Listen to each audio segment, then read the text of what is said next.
Gede kok Mbak, itu miliaran. Saya nggak suka, ketika saya di Tangerang, saya mulai matiin itu bandar-bandar narkoba tahun 99 sampai 2000 terus, dan sekarang beritanya nggak ada. Itu perkara narkoba kan omsetnya ratusan miliar, ya. Sekarang kalau hakim aja misalkan sekian miliar itu pasti dapat kok. Seberapa sulit sih pemberantasan ini? Karena kan kita dengar cerita-cerita mafia ini sudah sejak puluhan tahun yang lalu, tapi tampaknya jalan di tempat. Anda sebagai dua mantan hakim, seberapa sulit sih memberantas? Karena nggak ada tindakan tegas dari pimpinan. Ketika seorang hakim itu misalkan, saya kasih contoh, ketika menangani perkara BLBI, orang itu dibebaskan, kemudian oleh Mahkamah Agung dibatalkan, dihukum, orang itu sudah harus diincar, ini nggak benar, nggak mampu sebagai hakim. Harusnya mundur, dia nggak mampu. Tapi kenyataannya dia orbit, menempati, seperti katakan Pak Salah, menempati tempat-tempat ketua pengadilan yang sering dikunjungi. Jadi ketua pengadilan Bandung, Batam, Denpasar, tempat objek wisata untuk rekreasinya mereka yang menentukan. Jadi tidak ada rasa takut? Ya, tidak ada contoh. Saya ada pengalaman ini. Tadi yang saya sebutkan itu ketua pengadilan saya itu saking nakalnya, rakusnya dengan perkara, sudah mau dipindah, masih mau menyidangkan perkara, di demo sama mahasiswa saya gerakkan itu.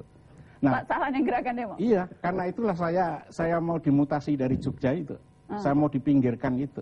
Jadi selama tidak ada tindakan yang tegas dari internal Mahkamah Agung sendiri, selama itu kita tidak akan mungkin bisa banyak berharap terhadap penegakan hukum? Ya, dan itu berlaku sampai saat sekarang. Kalau tadi Mbak Najwa nyampaikan Mahkamah Agung menganggap sekarang ini sudah agak baik, lihat saja saya punya teman ketua pengadilan Solo, kena kasus, dinonjobkan aja di pengadilan Jogja, sekarang hanya dalam waktu 3 bulan sudah jadi hakim tinggi di Gorontalo. Ketua pengadilan Surabaya, Suripto, kena kasus, sekarang dipindah ke Jayapura, tapi jadi hakim tinggi. Yang satu dipindah ke Kupang. Oke.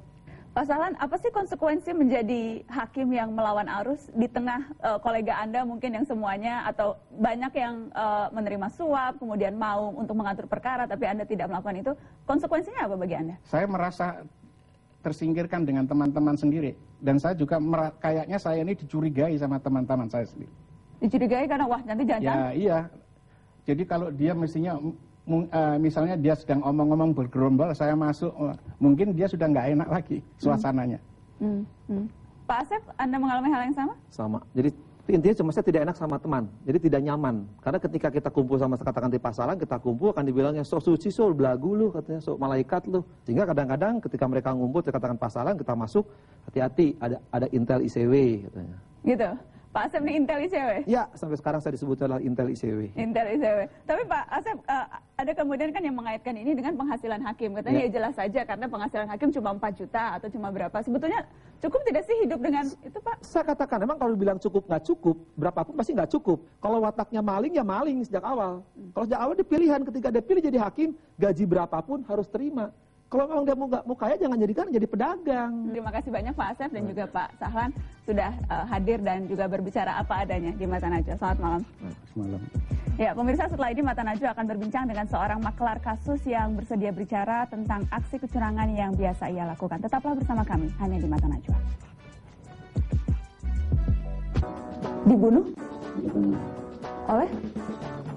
Saya tidak tahu siapa pelakunya sampai sekarang belum terungkap.